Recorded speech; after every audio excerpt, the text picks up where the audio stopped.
What's up, everyone, and welcome to Movie Emporium's Flashback Reviews, where I take movies, of course, from the past, break them down, and tell you what I think about them. If you like what you see, of course, hit the subscribe button, join Movie Emporium, hit that notification bell at the top to find out what's coming next, and comment below on any video that you watch on my channel. So, 20 years have passed since 2000. I still can't believe it's been 20 years since the new millennium. I remember when the changeover happened. I remember when everybody was, like I said, afraid of the Y2K bug.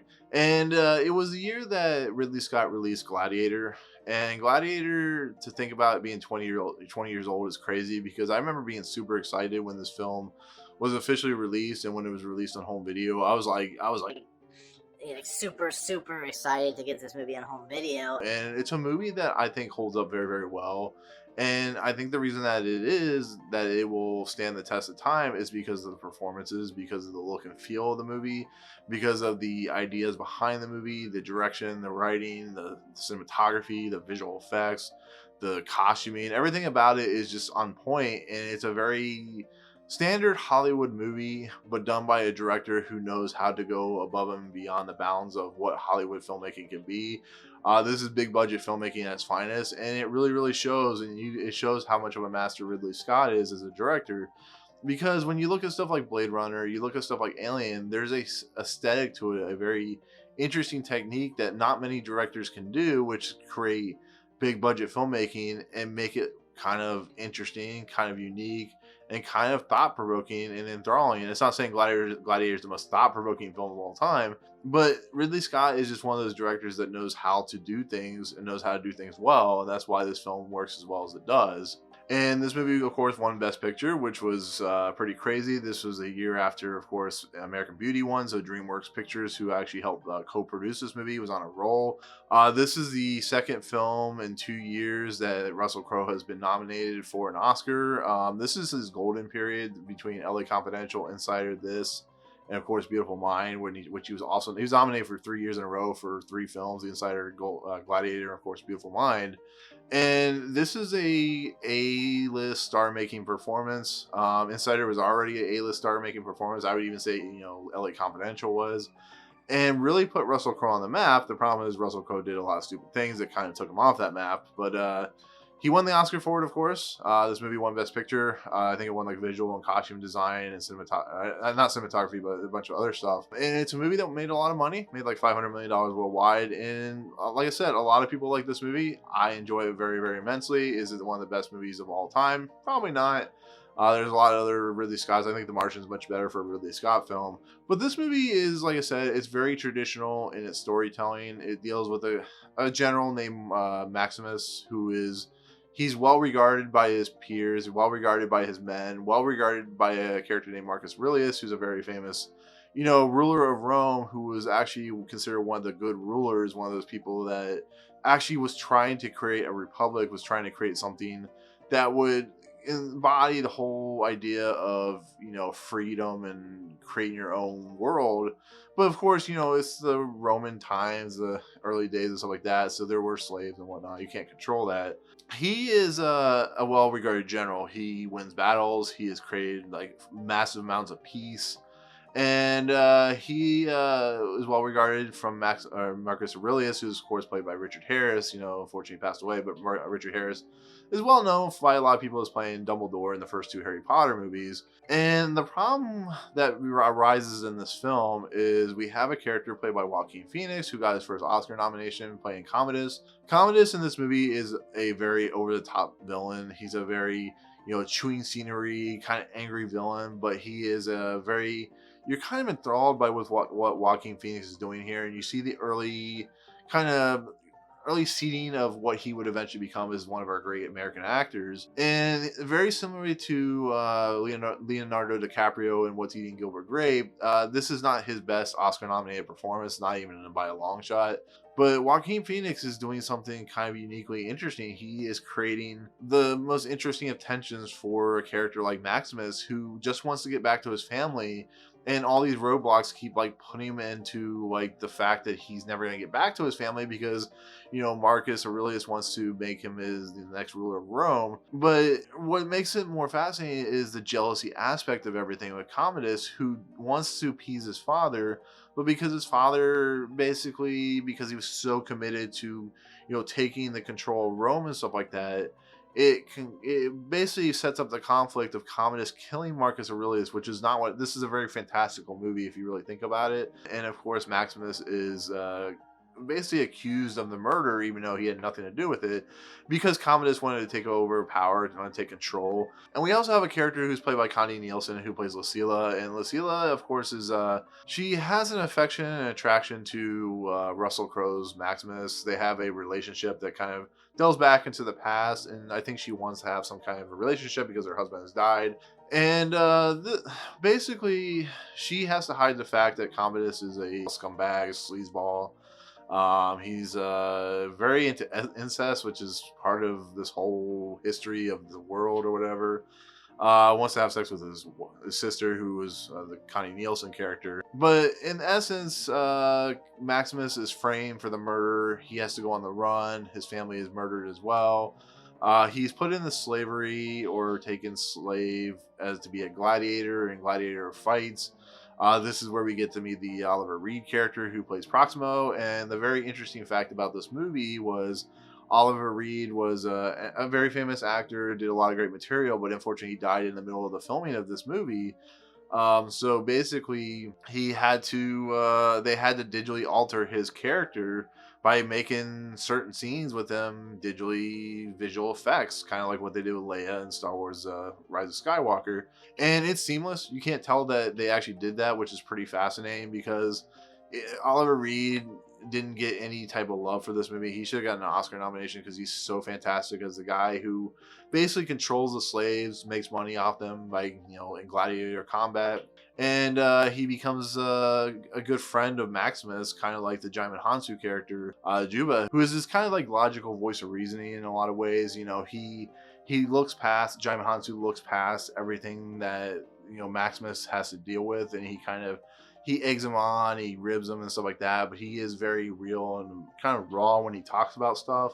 And the relationship is it's very cathartic in a lot of ways, and you kind of see how good the chemistry is between the two characters. And the gladiatorial battles, the gladiators and stuff like the fights and the action set pieces that are going on are some of the most enthralling stuff you will ever see in an action movie. They are well shot, they're exciting. It's crazy to see how violent and how unnecessary these battles were, but the ideas and the blood nature behind everything, it's just an enthralling piece of work. And you just watch this guy who's been wronged by so many ways rising himself up, and it's a beautiful thing to watch. But the one thing I've always said about Ridley Scott is he knows how to shoot a movie with his cinematographer, and everything is like brown and disgusting and dirty.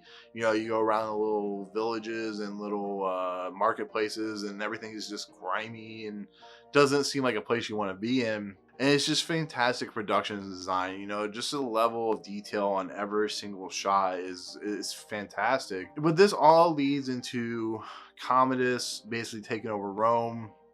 He's turning into his own kind of hell pit, his own kind of corruptness. He wants have full control of Rome, which would probably not be a good thing, because the thing that Marcus Aurelius does, at least in this movie, he sets up kind of like a senate, a way for things to be a republic. And there are a couple of great actors in this republic. One is Derek Jacobi, and there are a couple of great senators in here who are very against what Commodus is doing. They basically are in charge of trying to deal with the law, but because Commodus is who he is, they want to go behind his back, and they're slowly waiting for Commodus to kind of make enemies.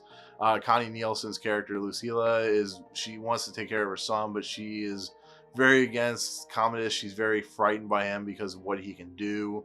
And like I said, that's when it goes into fantastical, because Commodus he was not known for doing this kind of stuff according to history and whatnot. But it's really interesting to see the playoffs and stuff like that.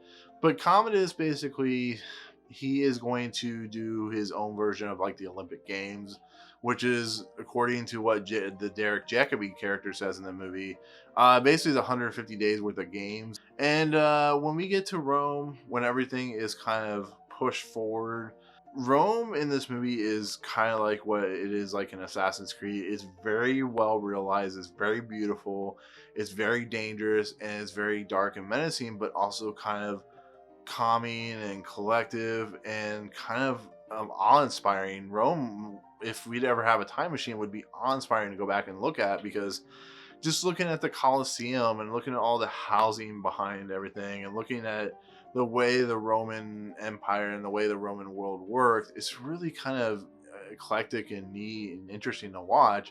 It's not saying it wasn't dangerous, because it really was, because they're like, hiding tigers in cages underneath the Colosseum and stuff like that. In the process, Proximo, who's been kind of on the outskirts of Rome, hasn't really been ever invited. He gets invited to compete in these gladiatorial games, and he takes his warriors with him. And like I said, the relationship between Proximo and Maximus has become kind of a father-son relationship. So he is his best gladiator. He's going to put him out to the market, and we basically get some really amazing sequences of action in the Colosseum. We get chariot races, chariot fights, tiger fights, and stuff like that. And this is where Commodus realizes that Maximus was not actually dead, and therefore Maximus is alive and is on a revenge path. And the revelation of what's happening, kind of the downfall of Commodus' character, because he becomes kind of a bloodlust style person, and he becomes a guy who is and basically worried about Maximus taking over, because Maximus, as he wins each battle, gains his power, rises in his ability to gain the popularity of the crowd. And he is basically getting himself closer and closer to that revenge finality, and his freedom, and to be eventually with his wife and child, because he knows he's probably not going to live through this, which is really crazy. But his wife and child were taken away from him, so he's going to basically do whatever it takes to take down Commodus and whoever wronged him. So, but in the end of this movie, as Commodus comes to the realization that he's going to have to fight Maximus, as he's trying to basically have relations with his sister to have an heir, which is, I never understood this whole I don't understand the whole, we want to keep the bloodline in the family, because it's not what we're intended to do. It leads to a confrontation where we have a character who's played by Tommy Flanagan, who plays kind of not really servant, but like secondhand guy to Maximus. And with the help of the Derek Jacobi character and of course Proximo, they are going to find a way to get Maximus out so he can go gather his troops in the army, because he sent the Tommy Flanagan character to do that. And in the process of everything starts to fall apart, because one person spills everything. Commodus starts to realize what's going on, so of course Proximo is killed. The Tommy Flanagan character is killed. The Derek Jacobi character is taken prisoner, because he's going to throw into the gladiatorial games. Everything that is being set up is like a conspiracy, like almost kind of like Valkyrie, where they are so close to succeeding in their plans of taking down Commodus that it just kind of falls apart on itself. And of course Maximus is taken prisoner again, and he's chained, and he's confronted with Commodus, who basically does the sleazy thing of stabbing him in the kind of side or portion where basically Maximus is going to bleed out. And he starts to see the afterlife, which in this movie is when it's shown, it's like very bluish and grayish. It's like a very calming, collective kind of shot sequence where we just see like him going to his family and stuff like that. But of course he fights Commodus, Maximus does, and Maximus, being the better strategist, being the better fighter, of course wins, because Commodus has a very big ego. He's very jealous, so he basically loses his grip on reality and is killed. And of course Maximus is going to be revered for eons because of the Lucilla character, and all the Roman generals and so on and so forth, because of what he did. But Commodus is, as they're carrying Maximus away, Commodus is just there by himself. He's just dead on the ground of the Colosseum, and nobody's really paying attention to him. They're all paying attention to Maximus. And that's a very potent and powerful sequence, because one man can change the course of history with just their truthfulness, their honesty, their ability to take control of the situation, which is what Commodus was never able to do, which is what blew up in his face, you know, when he is trying to have relations with Lucilla, when he's like very creepily around her son. It's just it becomes kind of off-putting in a lot of ways. And like I said, it's not no fault of Joaquin Phoenix because he's amazing in the movie.